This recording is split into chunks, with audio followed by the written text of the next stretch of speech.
Hi, everyone. My name is Youyou, and thank you so much for coming today. And let me share my screen first before I start. Okay, again, thank you so much for coming today. And my thesis topic is about citizenship. And today I want to start by telling you a story.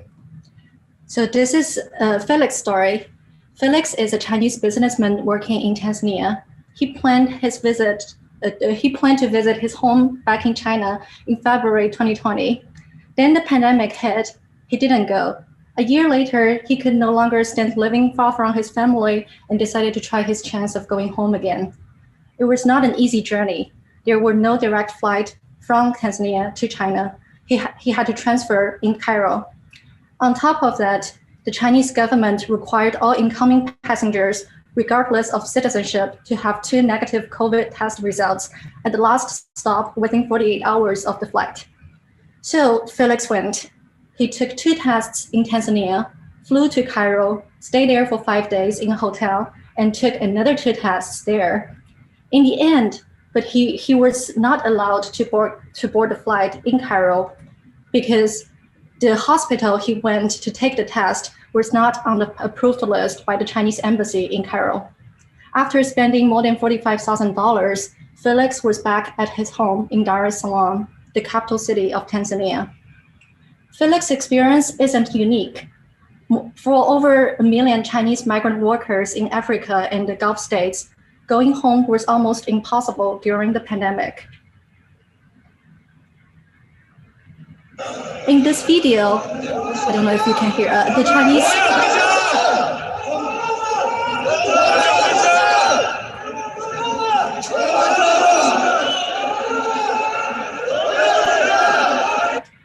Sorry.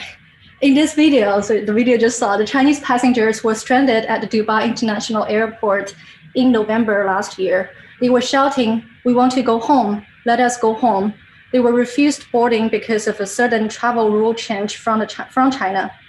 Being stopped at the border was not a unique experience for Chinese citizens. More countries closed their border during the pandemic, but they allowed married partners of their citizens in. On the internet, thousands of unmarried binational couples in a long-distance relationship gathered and campaigned under the hashtag #LoveIsNotTourism. They petitioned the government around the world to also open their borders to unmarried partners. They understand the border closures were necessary, but love is not tourism. This is not about taking a vacation. It's about family reunification, they say. I talked to a number of binational couples. Some have successfully crossed the border to meet their partners. In most cases, they needed to fill out a declaration of relationship form and carry some evidence to the border check to show their relationship was an authentic one. That can be shared bank statements, photos, private chats, previous air tickets. I listened to many stories of people traveling internationally in 2020. More often than not, I found their stories an experience of confrontation. The airports, the border checkpoints are manifestations of the state power. The act of crossing the border in one way or another became a form of activism. Many people from less privileged backgrounds have experienced it for long, but it took a pandemic to shake the privileged crowd out of the convenience of going around the world and to reflect upon the looming state power that regulates our mobility. Yes, we are talking about the inadequacy of citizenship. It's not difficult to see that what really limits our freedom of movement is an extension of state power embedded in our citizenship. Citizenship is an exclusive and involuntary contractual relationship with a single state. This relationship became fragile during war times, in a pandemic, and increasingly when the world is warming up. A form of identity randomly assigned at birth can no longer define our place in the globalized world. We know this, and the states do too. Citizenship has been changing. A variety of programs and projects that challenge the current design of citizenship have emerged in the past half century. I went out and collected about 30 such programs and mapped out 4 areas of transformation citizenship is going through right now. First, this is Eric Schirmer, the former CEO of Google. He applied to become a citizen of Cyprus in 2020. The country has a much lower corporate tax rate than the US. The citizenship cost about 2 million euros of investment. For the wealthy, getting a second citizenship can be cheaper than buying an apartment in San Francisco. The idea that one could only get citizenship through a random choice at birth is changing. If anything, the pandemic reminds people of the risk of being a citizen of a single country. You don't want to put all the eggs in one basket.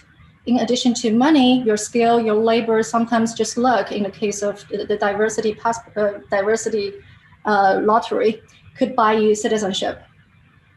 In all these cases, citizenship is becoming a commodity that states are willing to sell for social or material capital. In the first area of transformation, citizenship is becoming transactional. When Estonia launched its e-residency program at the end of 2014, it had the grand ambition of creating a digital nation for global citizens. The program does not provide rights to travel, work, or live in Estonia. Instead, it offers Estonia's digital services to the newly entitled e-residents. Anyone can apply to be an e-resident of Estonia and get a blue-chipped digital ID card and get access to an Estonian bank account and do business with European Union countries. Estonia has a population size similar to San Diego, but by expanding its borders virtually, the country could accommodate a much larger population and grow its digital economy. And this is just one example. Climate change is also pushing governments of many island nations to consider, as borders inevitably dissolve, could citizenship survive in a virtual space? In this transformation, citizenship expands beyond borders. It may not necessarily be tied to a fixed territory. Some have dreamed of citizenship that exists independent of states. And for this, I want to introduce you to a platform called BitNation, where individuals can create virtual nations on a blockchain-powered network. The idea is, with the blockchain technology, virtual nations can trust each other and make all sorts of transactions without knowing who's on the other side of who's behind the other nation. And the even broader idea goes, if technology serves the function of the gatekeeper, countries would be redundant. Individuals could live in a future where they are governed by the self-sovereign tech. This transformation is already happening. As citizenship goes virtual, our sovereignty is increasingly augmented by technology. The last area of transformation is about dreaming. A DC-based organization has been selling a world passport since the 1970s.